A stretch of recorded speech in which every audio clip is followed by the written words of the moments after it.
Maxime, moi salue nous dans le nom de Jésus.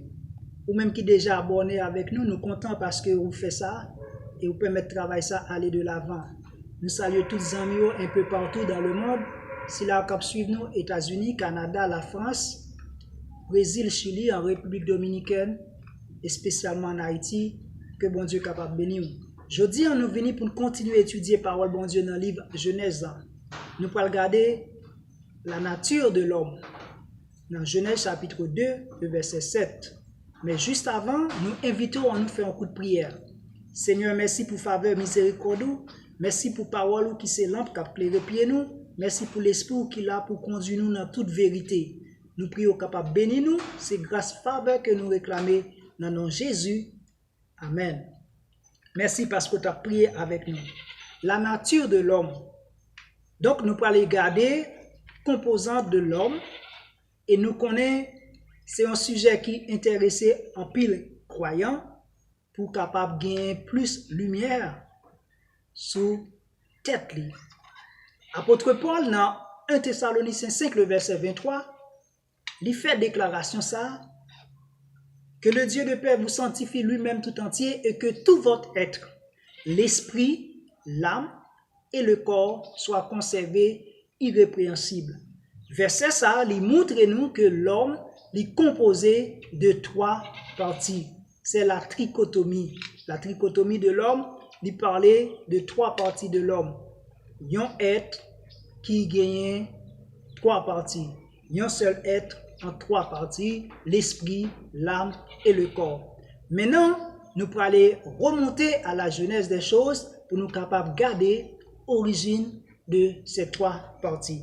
Genèse chapitre 2, le verset 7, il dit, « L'Éternel Dieu forma l'homme de la poussière de la terre, il souffla dans ses narines un souffle de vie, et l'homme devint une âme vivante. » Première partie de la composante de l'homme, ici dans Genèse chapitre 2, le verset 7, c'est le corps. Dieu formait le corps de l'homme avec la poussière d'argile.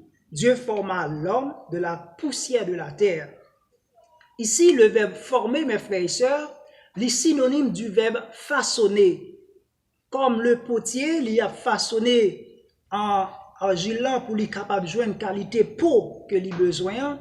C'est de même ici, dans la création, Dieu lui a façonné la terre pour lui capable de former le corps de l'homme.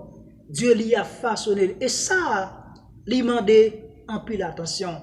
Et ça, lui demandé en pile soin.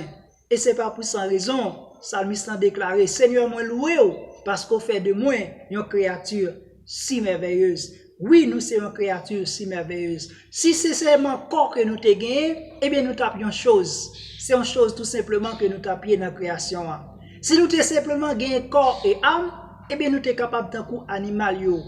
Mais dans la création, nous avons Dieu, il peut lever nous dans une dimension qui est beaucoup plus supérieure que les choses et les animaux. Et nous pouvons regarder ça dans le texte. Pour Dieu former comme nous, il formait la partie de la terre, de la poussière de la terre. Maintenant, après que Dieu lui finit bon nous forme, placer membres, tête, tronc et les membres, les jambes, lui placer organes, eh bien, Jean que il a besoin là, deuxième étape là, il souffle là dans ses narines un souffle de vie. Ici, mes frères et sœurs, souffle de vie, dans la version hébraïque là, eh bien, vie ici est au pluriel. Eh bien, c'est ce souffle de vie qui peut devenir dans l'homme l'esprit de l'homme, l'esprit humain.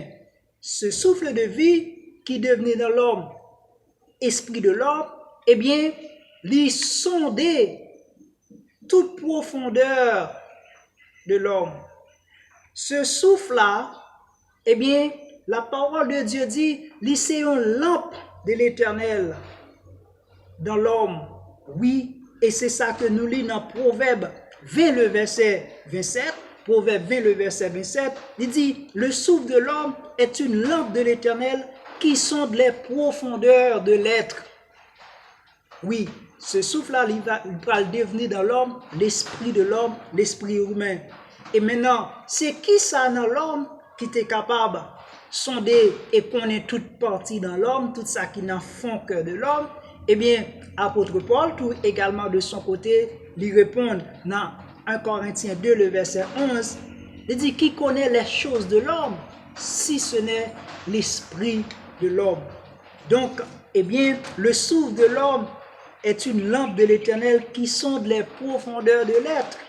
Et apôtre Paul, de son côté, il dit, qui connaît les choses de l'homme, si ce n'est l'esprit de l'homme? C'est pour dire, deuxième élément dans la création, eh bien, nous, c'est dans la composante de la nature de l'homme, c'est le souffle qui va devenir dans l'homme son esprit. Et maintenant, la rencontre du souffle de vie avec le corps, la matière, il prend bail existence. Troisième élément, troisième partie là, qui c'est l'âme.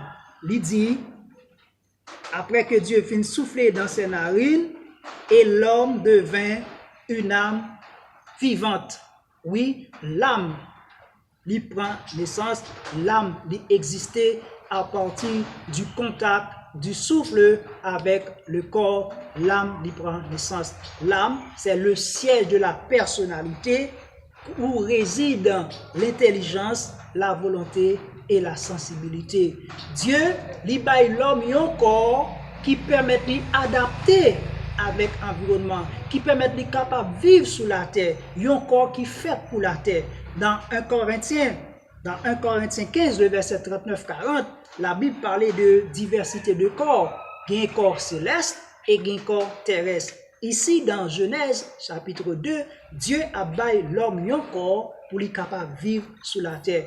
Et il fait ça d'une manière merveilleuse. C'est extraordinaire. Lorsque il a regardé l'homme, lorsque il a étudié le corps de l'homme, c'est extraordinaire. C'est un chef-d'œuvre que le monde n'est pas capable même d'expliquer la façon dont Dieu lui fait ça. Donc,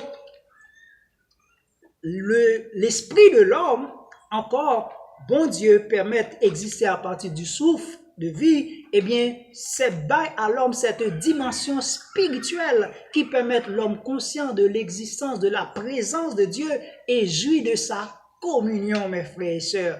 Donc, Dieu est esprit, il faut ceux qui l'adorent en esprit et en vérité.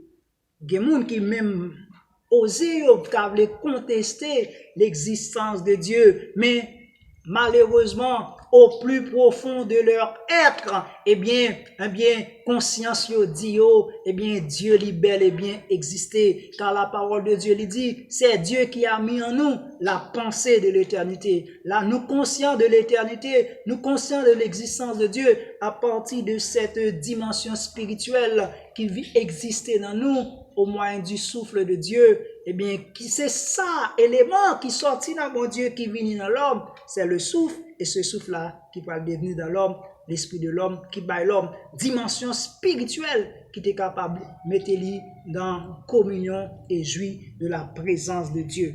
Mes frères et sœurs, l'important pour nous te souligner, attention sur vérité fondamentale ça, et nous avons encouragé Jean apôtre Paul, il fait et il dit que le Dieu de paix vous sanctifie lui-même tout votre être et que l'esprit, l'âme et le corps soient conservés irrépréhensibles lors de l'avènement de notre Seigneur Jésus-Christ. Nous comptons parce que tu as suivi nous, responsabilité après que vous fin gardez nous, étendez-nous, c'est partager vidéo pour l'autre monde capable tendre vérité parole bon Dieu et famille ça capable grandir. Que bon Dieu bénisse, que bon Dieu couvre, à la prochaine.